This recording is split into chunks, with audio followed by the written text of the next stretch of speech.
रितेश अग्रवाल का ओयो 93 में जन्म लिया, उड़ीसा के कटक में, कहते हैं केमती अच्छंती है, कम ऑन भालो अच्छंती। ये उड़िया लड़का 13 साल की उम्र में दुनिया भर में घूमना शुरू कर दिया। इसने पढ़ाई में बहुत मन नहीं लगता था। बचपन में एंटरप्रेन्योरशिप वर्ड सुना, एंटरप्रेन्योर बनूंगा, क्या बनूंगा मीनिंग नहीं मालूम था, लेकिन बच्चे क्लास में इंप्रेस हो गए, अरे एंटरप्रेन्योर बनेगा ये, हाँ? और तब से ये पीछे पड़ गए शब्द के। आगे चल के लंदन की बड़ी यूनिवर्सिटी मैनेजमेंट कॉलेज के अंदर इन्होंने एडमिशन तो लिया, लेकिन वहां पढ़ने का मन नहीं था इनका।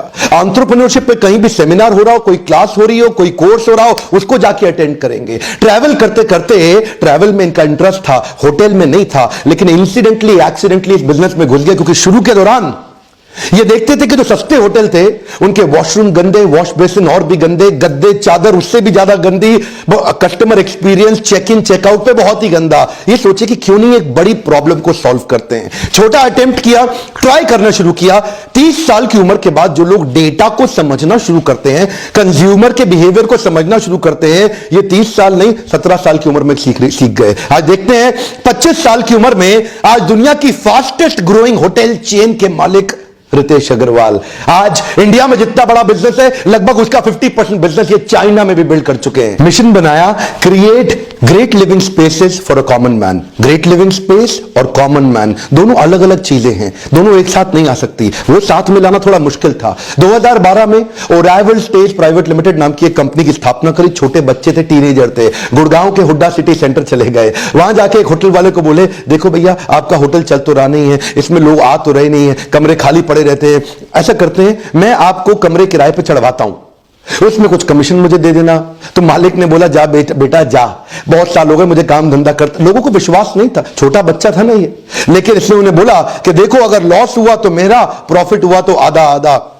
ऐसा वो सोचा चलो अच्छा है, बड़े बाप की औलाद है, पैसे बर्बाद करके चला जाएगा, करने दो ट्राई। 35,000 रुपए लेकर के दिल्ली के सदर बाजार, एक सदर बाजार दुनिया में हर जगह होता है, इसी प्रकार का सदर बाजार दिल्ली, 35,000 रुपए खर्च करके वहां से छोटी छोटी ऐसी आइटमें लेके आए जिससे अंदर से होटल की एक्सपीरियंस, बाथरूम, बेड, चादर, टॉयलेटरी, लेमिनिटी, साफ सफाई, उसको अच्छा किया। वहां से मेहनत चालू करी, लेकिन बड़ा महंगा पड़ रहा था, उनको तकलीफें पड़ रही थी। वहां से इन्होंने सोचा कि मॉडल को स्केल अप करना तो टेक्नोलॉजी चाहिए, और वहां से इसके बाद उन्होंने ओयो की स्थापना करी। ओयो का मतलब on your own, on your own, अपने आप अगर आप ट्रैवल कर रहे हैं, बैकपैक कर रहे हैं, आप जाएं और ओयो में जाकर के आराम से रह सकें। देखते ही देखते higher revenue, repeat customer, efficient operation, high class CRM, चारों चीजें दिखने लगी। प्रॉपर्टी का मालिक बोला, अरे बहुत बढ़िया चल रहा है यार, चलो धंधा आगे बढ़ाते हैं, एक होटल मेरा और है, वहां भी लग जाओ। और वहीं हरियाणा में गुड़गांव के प्रॉपर्टी ओनर उनको बोले, मेरी प्रॉपर्टी भी चढ़ा देगा क्या?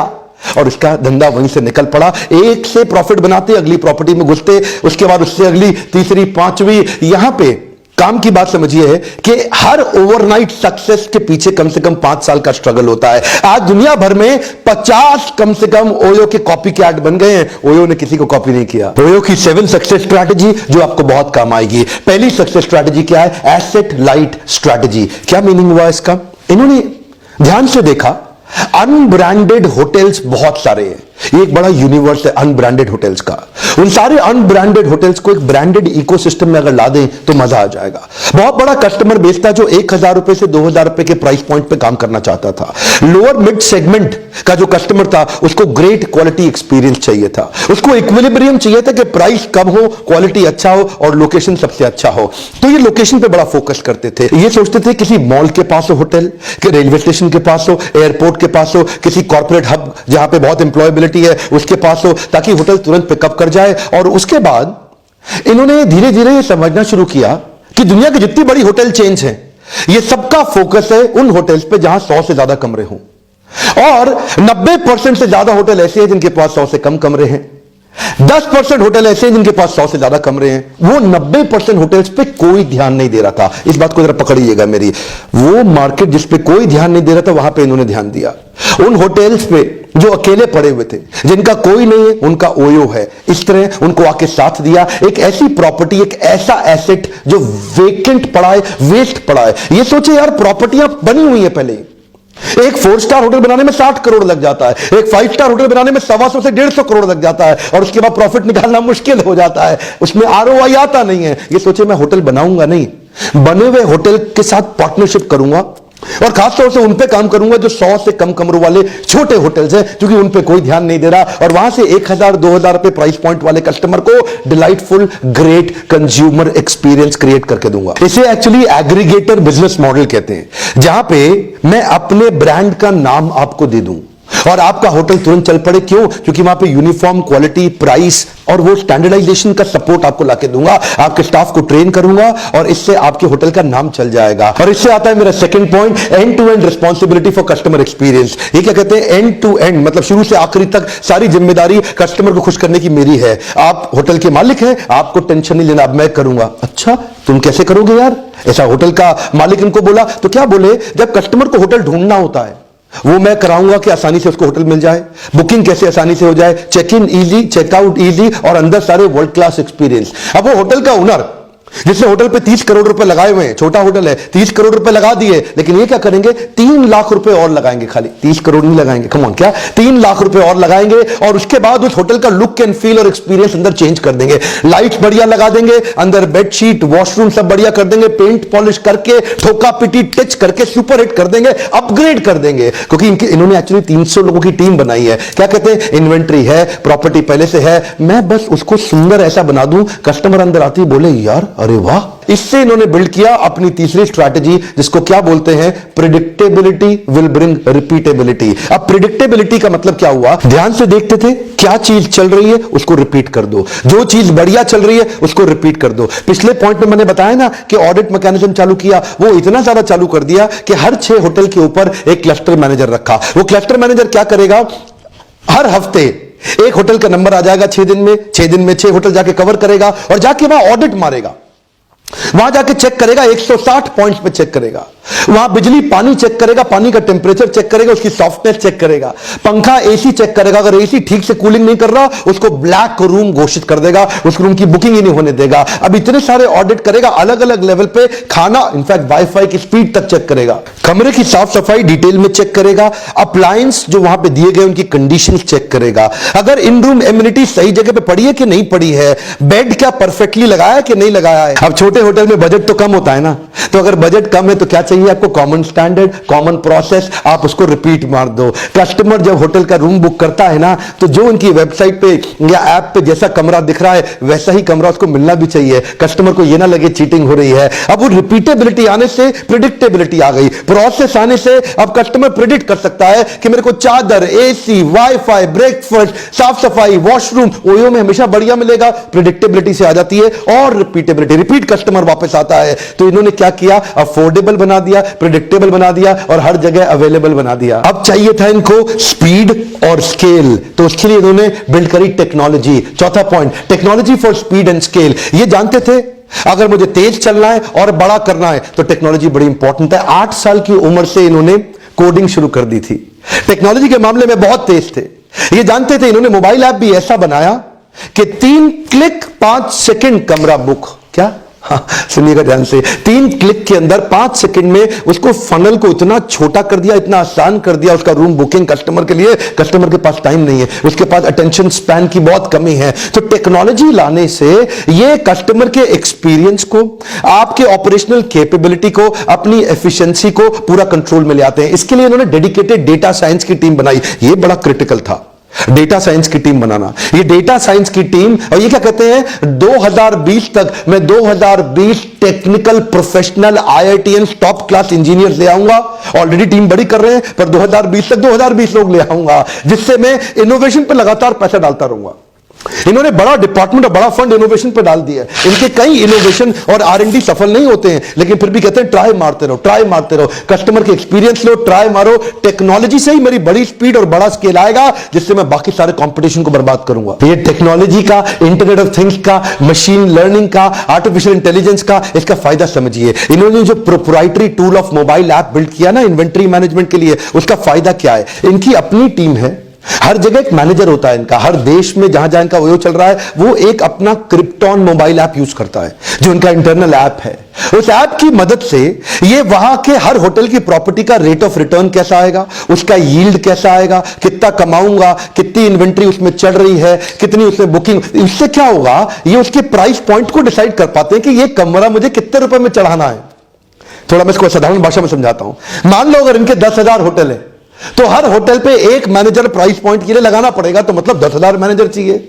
लेकिन अब क्या किया, इस क्रिप्टॉन ऐप की मदद से वो 10,000 लोगों का काम 50 लोग कर लेते हैं। इनका विराट रूप समझने के लिए 5वीं स्ट्रैटेजी समझिए, focus team for acquisition and expansion. ये एक अलग डेडिकेटेड फंक्शन, एक टीम बनाई है जिससे हम नए होटल्स, नए पार्टनर्स को एक्वायर करें और बिजनेस को एक्सपैंड करें। इस टीम का केवल यही काम है कि नई प्रॉपर्टीज के साथ पार्टनरशिप को कैसे बिल्ड किया जाए। 2013 में एक होटल एक शहर से चालू किया, 2014 तक 5 होटल और शहर बढ़ाते चले गए, 2015 में सैकड़ों होटल और फिर सैकड़ों शहर, 2016-17 आज दुनिया भर में 12 से ज्यादा देशों में काम कर रहे हैं। आज लगभग 10,000 होटल, लगभग 250 शहर, 13 से ज्यादा देशों के अंदर 5 गुना ज्यादा ग्रो कर रहे हैं। ये टॉप 3 होटल चेन्स को अगर इकट्ठा करके मिला लो तो भी। अभी तो 2.25 लाख कमरे हैं, लेकिन अब इनका टारगेट है कि हर महीने 50,000 कमरे अपनी इन्वेंट्री में बढ़ाते चले जाएं। और ये कहते हैं 2023 तक इस रेट से हमारे पास 25 लाख कमरे हो जाएंगे, जो दुनिया की सबसे बड़ी होटल चेन से 2 गुना ज्यादा बड़ा होगा। आज हमारे देश की जो टॉप 10 होटल चेन्स हैं, उनमें पहले नंबर पे तो ओयो है ही, लेकिन जो बाकी बची 9 है ना, जिसमें ताज है, ओबरॉय है, एचजी है, कार्लसन है, लेमन ट्री है, कई तरह की चेन्स, ये सारी चेन्स को इकट्ठा जोड़ दो। इन सारे होटल चेन्स को जो नंबर 2 से नंबर 9 तक हैं, ये सब मिलके भी आज जितने कमरे इनके पास हैं, तो भी ये ओयो के आधे भी नहीं है इंडिया में। ये तेजी से एक्सपैंड कर रहा है। आप सोच रहे होंगे ओयो तो तेज एक्सपैंड कैसे किया, ये छोटा सा बच्चा 24-25 साल का, ये किया कैसे इसने? देखिए ये टेक्नोलॉजी का कमाल है। एक्सपेंशन की जो अलग टीम बनाई है, उसमें उन्होंने क्या किया कि दूसरा आदमी जब होटल के साथ पार्टनरशिप करता है, 8 महीने लगाता है, ये 8 दिन में कर लेते हैं। कैसे करते हैं? मोबाइल ऐप से ही सब चीजें भेजते हैं, उनको ऐप डाउनलोड करा देते हैं, उनके साथ मोबाइल पे ही कॉन्ट्रैक्ट साइन करा के वापस मंगा लेते हैं। उसके बाद 15 दिन में प्रॉपर्टी को एकदम अपग्रेड कर देंगे, जो मैं पहले बता चुका हूं आपको, प्रॉपर्टी को सुंदर बना देंगे और चालू इस तरह से नई प्रॉपर्टी रोज एक के बाद एक के बाद एक। अब इतना तेज एक्सपैंड कर रहे हैं ना, जब एक्सपेंशन तेज है तो गलतियां भी तेज हो सकती हैं। उसके लिए उन्होंने बनाई 6ठी strategy, feedback to feed forward. इसका मतलब क्या हुआ? They say that we have a feedback driven strategy factory. जो भी कुछ करेंगे, जो भी कुछ नया लेकर के आएंगे, वो कस्टमर से लेकर के आएंगे। पहले आप किसी छोटे होटल में जाते थे ना, आपको कोई तकलीफ होती थी, आपकी कोई सुनवाई नहीं थी, कोई आपको नहीं सुनता था।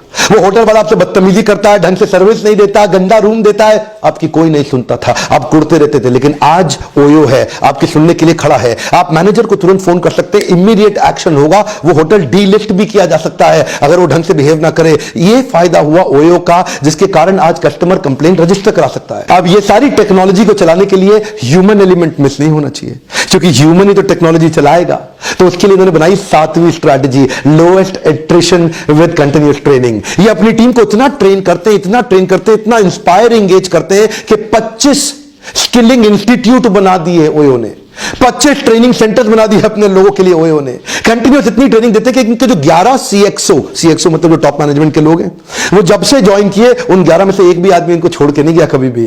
तो ये जो कंटिन्यूअस अपग्रेडिंग है, इनफैक्ट यहां पे इनके ऐप पे अगर इनको खबर लग जाए कि इनके किसी भी होटल के अंदर कोई एम्प्लॉय ढंग से सर्विस नहीं कर रहा है, वो ढंग से बिहेव नहीं कर रहा या up to mark standard follow नहीं कर रहा, तो इनको तुरंत उसका नाम मिल जाएगा। ये उसको होटल से निकाल के ले आएंगे, उसको अपने स्किलिंग सेंटर, अपने ट्रेनिंग इंस्टीट्यूट में भेज देंगे, उसकी पहले ट्रेनिंग कराएंगे, उसको अपग्रेड करेंगे, उसका टेस्ट लेंगे, असेसमेंट लेंगे, सेट हो जाएगा, ठीक हो जाएगा, फिट हो जाएगा, परफॉर्मेंस इंप्रूवमेंट प्लान ओके हो जाएगा, वापस होटल भेज देंगे। अब सर्विस कर, फिर उसको ध्यान से देखेंगे अब ये ठीक से सर्विस कर रहा है कि नहीं कर रहा। ये जो लोगों को ट्रेन कर रहे हैं, हड़का नहीं रहे, डांट नहीं रहे, धमका नहीं रहे, लोग छोड़ के नहीं जाते। कहते हैं बच्चा भी तो नीचे गिरता है, अगर नीचे गिर गया तो बच्चे को छोड़ दो क्या? नहीं, उसको खड़ा करके फिर से इंस्पायर करो, एंगेज करो। आदमी हायर करने से पहले 5 चीजें देखते हैं, उसका स्किल कैसा है यानी कि कार्य कुशलता, उसका विल कैसा है यानी कि कार्य करने की इच्छा, उसमें हार्डवर्क करेगा कि नहीं करेगा, ये तीसरी बात। और चौथी चीज चेक करते हैं कि क्या वो मैनेज कर सकता है चीजों को, ऑपरेशंस, डेटा, नंबर। और 5वीं चीज, क्या वो लीडर यानी कि मैनेजर भी और लीडर भी, लीडर मतलब इंस्पायर भी कर सकता है, तो मैनेज भी करे, इंस्पायर भी करे। इस तरह से बढ़िया टीम डेवलप करी,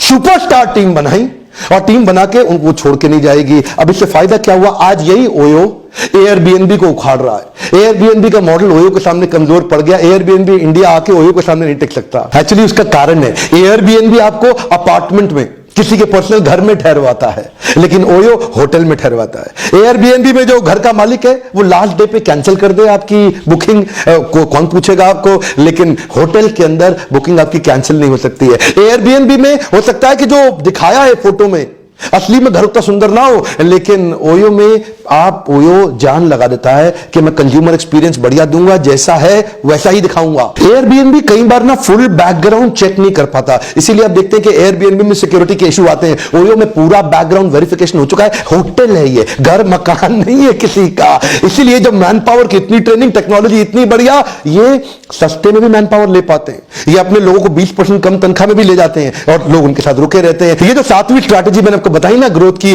lowest attrition with continuous training, इसने इनको बड़ा फायदा दिया कि आज एयरबीएनबी मिल से टक्कर नहीं ले पा